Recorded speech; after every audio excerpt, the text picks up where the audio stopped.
This afternoon I'd like to bring you on a journey of intangible inclusion, which can take us through what I call the space barrier, from a way of thinking which has been with us for thousands of years, which we call abstract rationality, to another way of thinking, which I think is actually a more natural and appropriate way of thinking, which is what I call natural co-creation. And in a way, this more natural way of thinking is illustrated by this first slide, which is a painting of mine that I made several years ago now, but it featured a heart-shaped leaf and a lobed ivy leaf, and sort of brought these together. And within this painting is the idea of the coming together within the self, within a receptive place, of flows that flow in and flows that flow out. Just like our own heart, which has venous supply flowing in and arterial blood flowing out, so in a sense, this is what I've represented here. It's a coming together of light and dark, hot and cold, left and right, all within essentially being included in the self. As an inclusion of neighbourhood. So beginning to get the idea that instead of seeing ourselves as cut apart from neighbourhood, we naturally include the world about us as part, or as in being involved in a flow, a fluid circulation. And really, in many ways, all this seems terribly, terribly obvious. All seems too obvious, this idea of what we might think of as breathing space. When I breathe in, my body expands as my outside simultaneously contracts and breathes out into me. The situation is reversed when I breathe out. There is no delay between what happens inwardly and what happens outwardly. My bodily boundary distinguishes my inner world or my inner space from my outer space and mediates their reciprocal correspondence, but it does not isolate them. But something in the way that we have all been brought up to think does isolate the inner world from the outer world, and in that isolation engenders deep and painful conflict. And that something that blocks or mentally blocks the passage between inner and outer space is what I call the space barrier, an impermeable boundary. And this really is a purely mental construct, purely something that is in our heads, that we imagine, that imposes, in effect, complete definition by slicing or plugging the gaps between the tangible world of bounded bodily figures like me and the intangible space which is all around me and throughout and within me. And it is this that these openings that we need that allow the inner to admit and relate to the outer, and vice versa, in a reciprocal correspondence. We come to realize that without space permeating their boundaries, bodies can't breathe.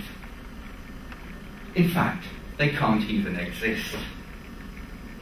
But somewhere or another, in the way we've been brought up to think, we've imagined bodies that can't breathe and yet which do exist.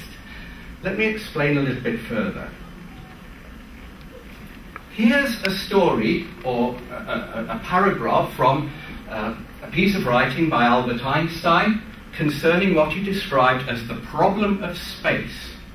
And this passage was critical to his development of the idea of general relativity. When a smaller box, small s, is situated relatively at rest inside the hollow space of a larger box, big S, then the hollow space of small s is a part of the hollow space of big S, and the same space which contains both of them belongs to each of the boxes. When small s is in motion with respect to big S, however, the concept is less simple. One is then inclined to think that small s encloses always the same space, but a variable part of the space big S. It then becomes necessary to apportion to each box its particular space, not thought of as bounded, and to assume that these two spaces are in motion with respect to each other.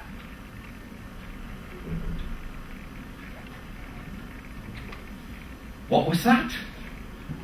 What we're saying here is we're imagining a large box of space big S, within which is a small box of space small s, and we're saying that the space within small s is common to both small s and big S, so that the space in small s is a part of the space big S, and if this small s space moves around, it can be seen to be a variable part of the space big S. And that somehow or another, when small s moves, it moves relative to the larger space big S.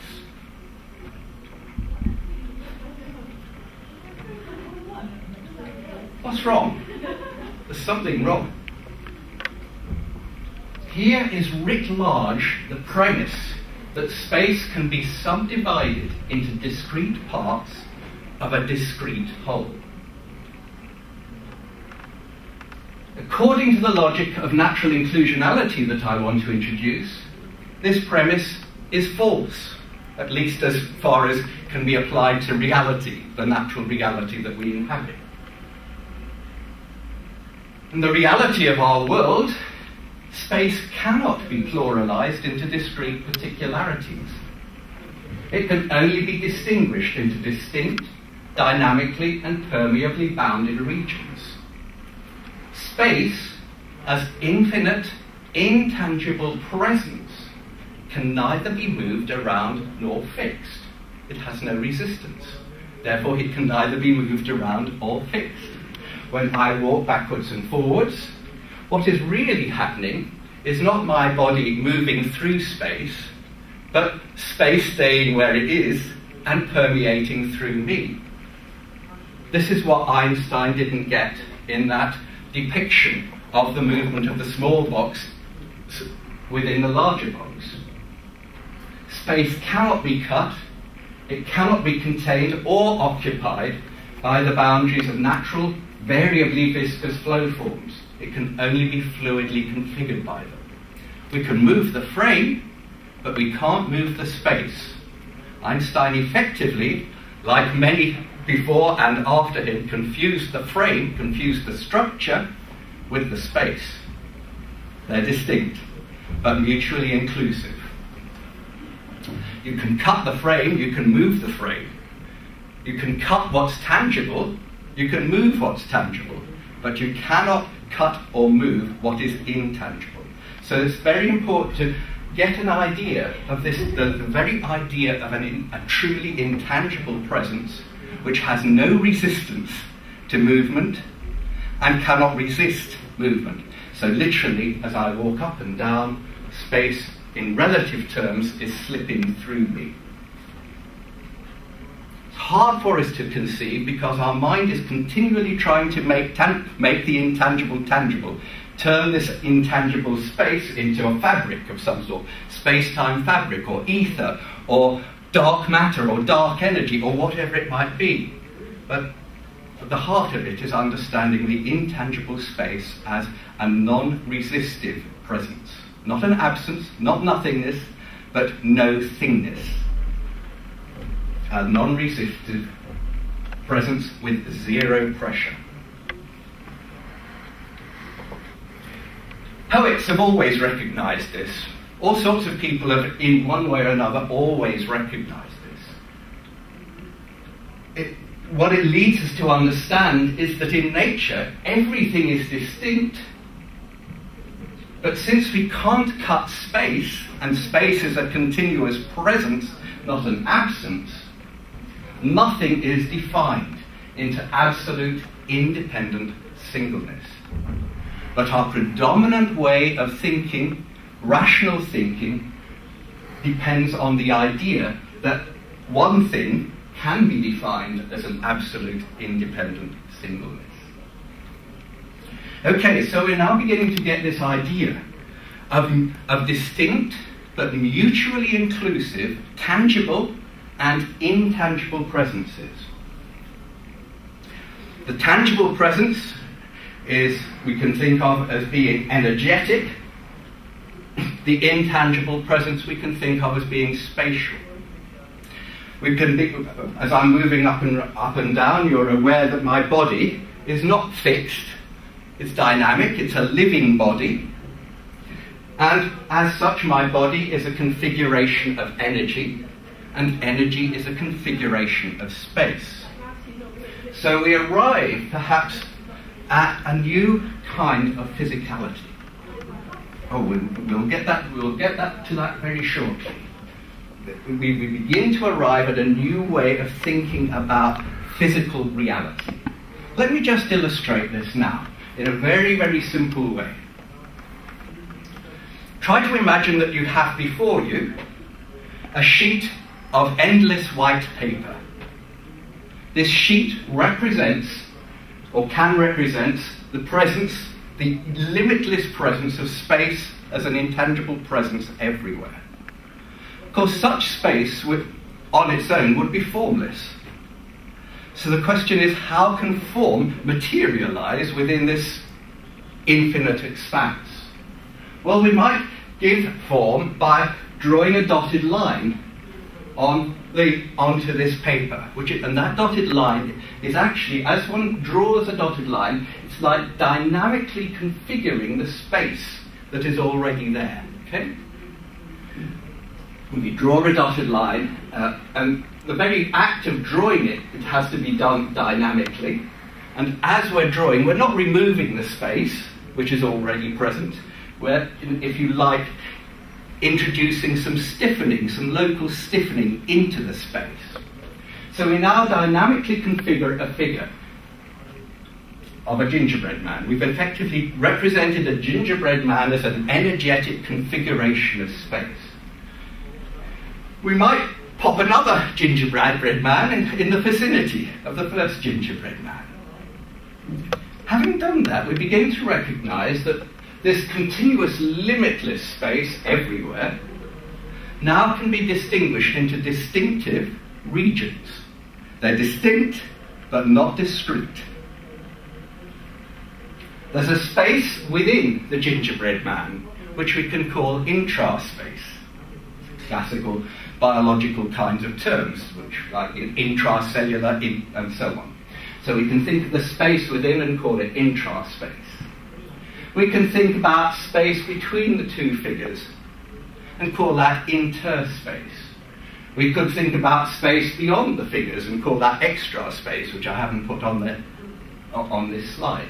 And all of these are within and included within omnispace. Einstein was very nearly right, except for his framing. The most important thing of all, though, which was the problem for Einstein, is recognizing that there is a space which goes throughout the boundaries of the figures. It's present throughout them. So that the boundaries can't cut that space because the space is already there. And this space, which is present throughout the figures, is transspace. Now we could do a little bit more experimentation with these figures. We could bring them closer together. Let's do that. We could bring them into contact, like two figures, two gingerbread men now holding hands. So they've been brought into contact, they're holding hands, they're connected. Hooray, we're connected. But prior to that, in a sense, they weren't connected, though they were still members of a common space pool. Okay? So now they've come into contact, which allows them to become, if you like, physically connected. But there's more possibility than that even, is that if we allow the boundaries that come into contact actually to coalesce, then a further stage becomes possible, which allows the opening up of a communication channel between the figures, so that the intra-space of these two figures is now actually continuous. It would be like if I shook hands with you and we cut ourselves open and fused our blood vessels. We would, in a sense, have established a continual channel between two initially distinctive but not discrete figures. And this is no just imaginary idea. This really happens in real life. A particular group of organisms that I've spent a lot of time studying were the fungi. And the fungi live in the form of cellular or tubular networks called hyphae, which collectively form a structure called a mycelium.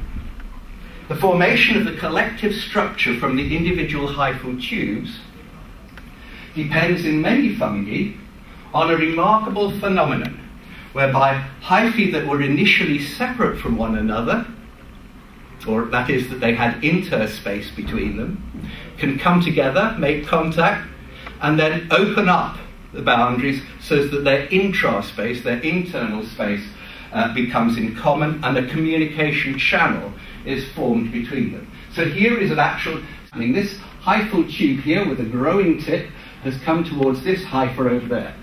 Here it has made contact, and the two are flapping on together. But here, the boundary between the two has been dissolved away, and we have continuity of this cytoplasm within these hyphal tubes with one another. A little bit later on in this fungus, it puts a little partition in, which is a kind of openable and closable door, which can regulate the flow, internal flow, like a valve.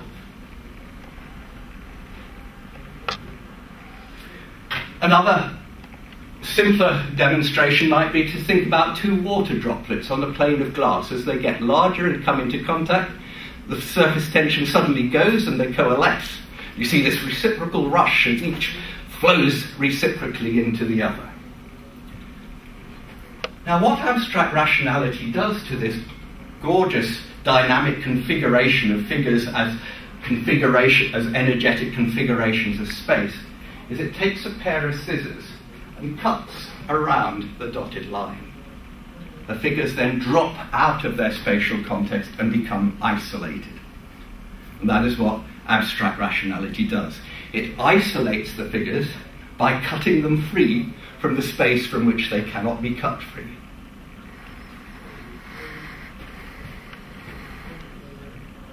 So we now have this possibility of a new physicality, a new way of thinking about physical reality and the physical reality of ourselves. It's a physicality which doesn't split or deem it necessary to posit the independent existence of tangible presence or tangible form free from the receptive influence of intangible space or vice versa. Now, intangible space is receptive because it has no resistance, so basically permits movement. Yeah, so that's how it actually has this quality of receptivity, because it doesn't offer any resistance. So instead of thinking about this intangible space as an absence of presence or a nothingness, which has no qualities, we actually think of it now as a presence which has the quality of receptivity, which is vital to the very nature of ourselves and the very nature of a featured universe. We now, with this new physicality, move on from a way of thinking which has been standard for ages and ages to a new way of thinking. We move from thinking about energetic fields to energetic pools, or pools of energy in limitless space. So this takes us from embedding the form and movements of material objects in the hidden connections and lines of force of structured space as a field. Anyone who's done magnetism at school, all those lines of force, represent this idea of how these two bits of metal can possibly somehow be connected by some underlying structure. But actually, what is being revealed when you sprinkle the iron filings on is the channels, the spatial channels of flow that are involved. So we have this beginning to have an appreciation of this idea of natural inclusion as the co-creative, fluid dynamic, transformation of all, through all, in a limitless pool, not a structured field, a limitless pool of receptive, which means inductive, welcoming in, spatial context. And there are many illustrations of the kind of patterns that arise from that dynamic relationship between the tangible and the intangible that give rise to so many of the, well, all the natural forms that we observe in the cosmos. We have, and a beautiful illustration is the river system, where we're thinking about the relationship between the flow of the river, which both shapes and is shaped by the landscape, yes? And the water within the river, our eyes deceive us.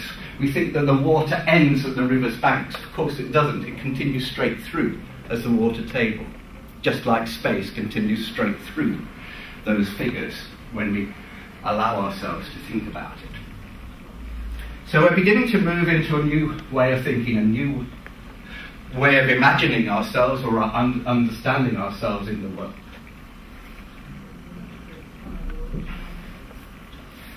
In this world, no figure is alone, because no figure can be defined as an absolute independent singleness with no neighbourhood, all alone. This is a painting which I did, which is based on a famous or familiar folk song, Green Grove the Rushes O. The song goes, I'll sing you one O, green grow the rushes O, what is your one O? One is one and all alone, and evermore shall be so. I'll sing you two O, green grow the rushes O, what are your two O? Two, the lily white boys, clothe them all in green O, one is one and all alone, and evermore shall be so. I'll sing you three O, green grow the rushes O, what are your three O? Three, the rivals. Two, the lily white boys, clothe them all in green O, one is one and all alone, and evermore shall be so. It's not true. No figure is alone. Every figure is a receptive channel of included space in space. And what this really means is we turn our mathematics upside down, or involute our mathematics, because almost all our conventional classical and modern mathematics is based on the notion that you can isolate the material figure from the contextual space and treat the space as nothing, when in reality the figure has to be an inclusion of the space everywhere. So no figure can be alone, because every figure is an inclusion of space along with every other figure. So all figures inhabit a common pool of space. And what this means in quite an important way is that when we start to think energetically and dynamically about figures in the world, and we think about how we represent numbers in our mathematics. Classically in mathematics, numbers are represented as points along a line. These points along a line, the line is widthless, and the points have 0 dimensions. What a strange idea that is, of a point that has no shape or size on a line that has no width. It doesn't make sense, and yet all our conventional mathematical thought is based on that, because our conventional mathematical thought imposes a discontinuity between the figure and the space. In natural inclusionality you can't do that, and every figure is not a static figure, but a dynamic, flowing figure, which can flow into and out from any other figure. So if you like, if you imagine that sort of typical abstract line a line of no width with individual points along it, and open the space up so that that line, that points now become spheres, and the spheres can overlap and flow into one another, then that opens up the possibility for a geometric configuration, which I show here, which is called the superchannel,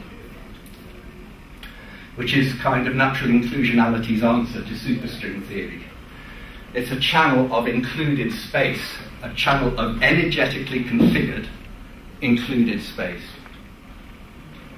That gets very complicated and deep, gets us into difficulty.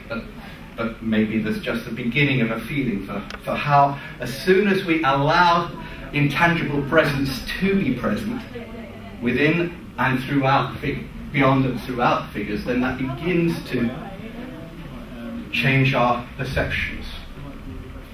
So what cuts one out?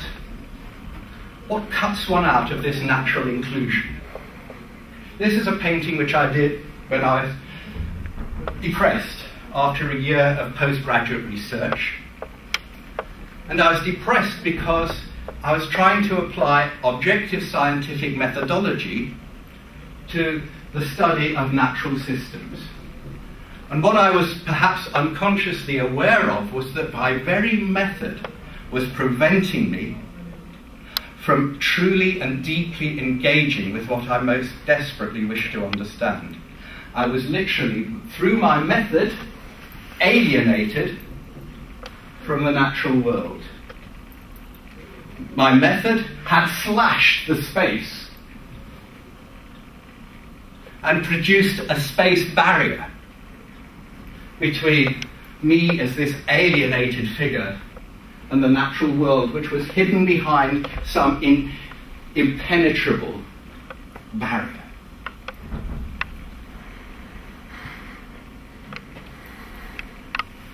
That's abstract rationality. That's what abstract rationality does. It takes a pair of scissors and slices through the space, slices around the figures, cuts the inside out away from the outside, so that that flow of the inner through the outer and vice versa is lost.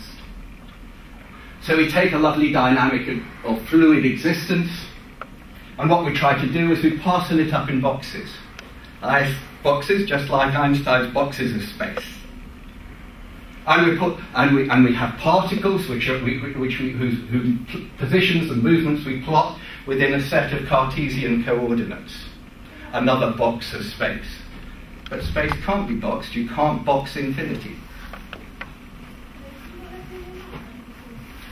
And when you do try to box infinity, you leave out just about everything and everywhere. The diversity of life, the source of living diversity, the incredible, beautiful flow of life that we see in the wild is somehow hidden away from us, held away, apart from us.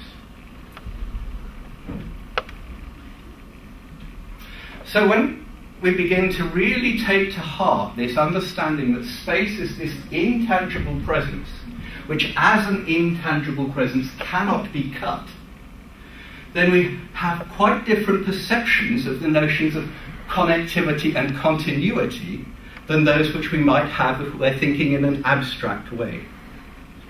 If we're thinking in the abstract space-cutting way, then continuity must imply ignoring or somehow solidly connecting across gaps of space, because space is now seen as isolating, in a frozen field of total oneness. So we basically, if we get into this paradoxical argument, if things aren't to be different, then they must be all one. And that is the kind of the law of contradiction which is embedded in ancient logic. Yes, the very notion of traditional logic is that one thing cannot simultaneously be another thing, which is actually because you've imposed a space barrier between the two. As soon as you remove the space barrier, then each is allowed to flow into the other.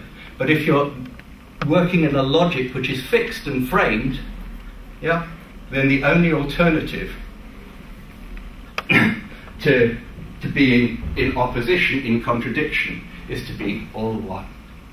And so we have that eternal dichotomy between the holistic, we're all one, and the reductionist, we're all set apart.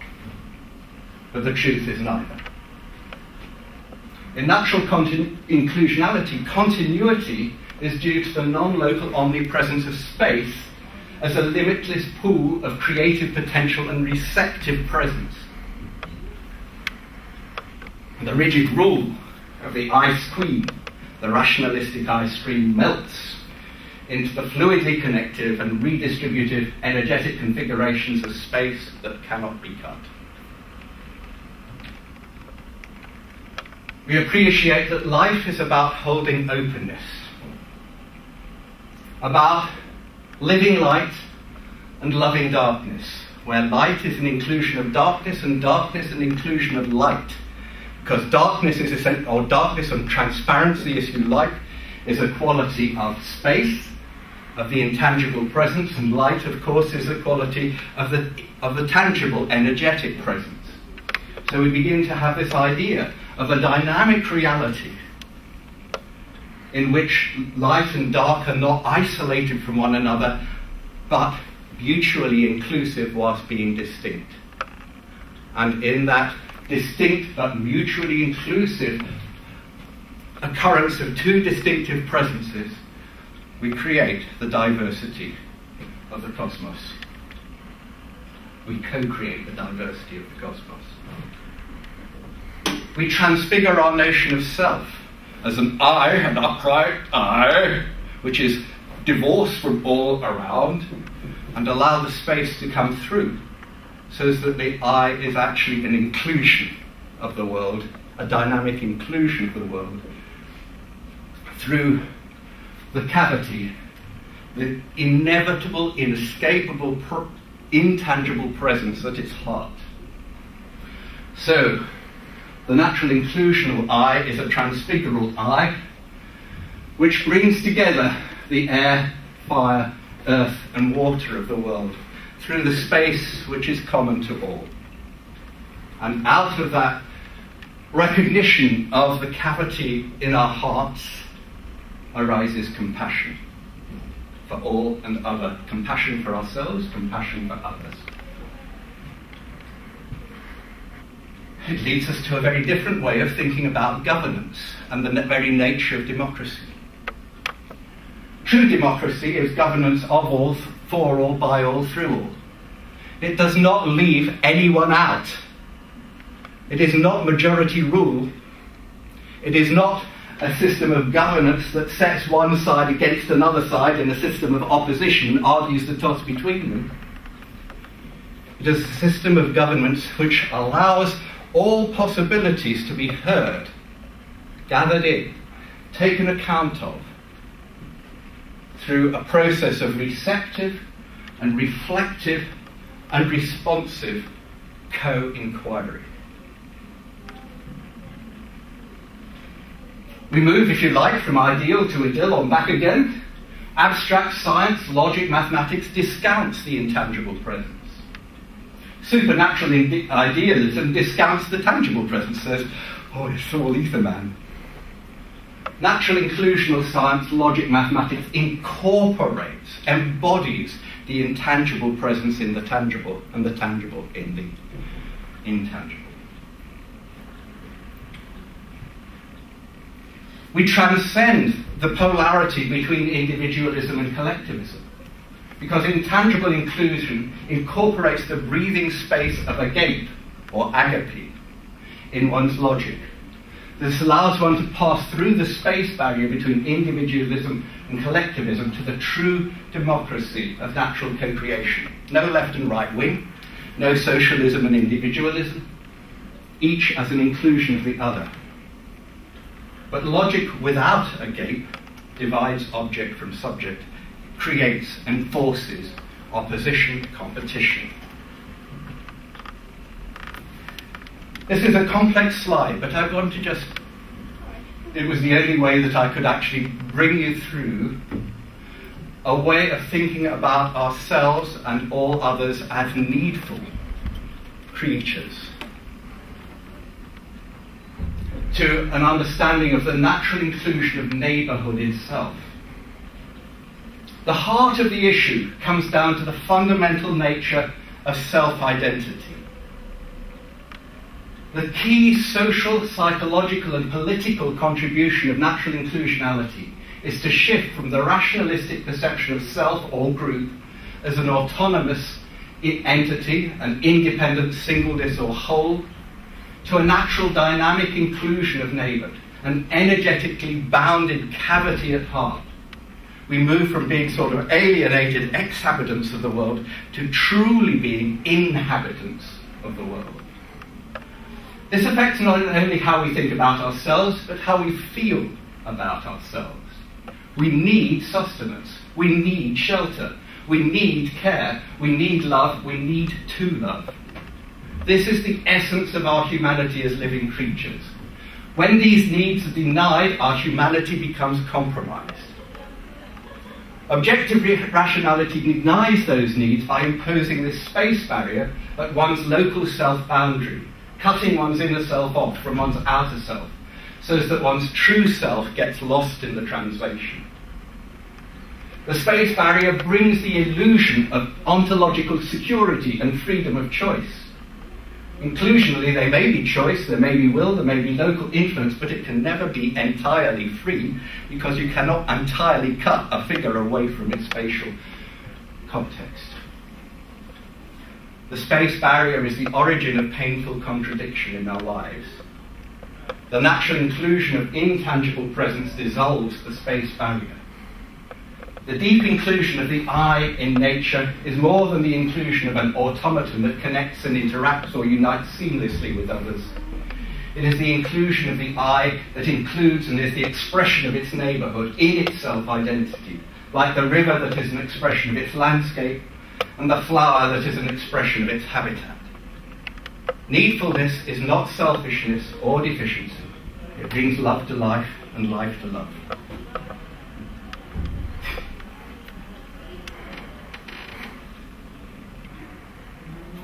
So we begin to appreciate what may not at first be obvious, that every body is a cavity at heart. Every figure reconfigures both in science and art. Every face is interfacing from no bottom to no top. Every faith is interfaith that cannot tell us where to stop. Every lining opens inwards as it brings its inside out. Every curtain closes outwards to conceal its inner doubt. Every story ends its opening from some future into past. Every glory is the story of finding first in last. Every aching is the making of another role for play. Every taking is the slaking of another's thirst to stay. Every tiding's no confiding without the trust to tell. Every siding is no hiding from the fear of utter hell. Every flowing is the ebbing of another's world within. Every glowing is the lighting of the darkness in the spin. Every heartbeat is the murmur in the core of inner space. Every drumbeat is the echo of the dance within each place. Every silence is the gathering of the storm that is to come when love comes to life. Here I am, calling from within you to all who call from my heart's desire to be fulfilled, with nothing less than nothing more, reaching everywhere.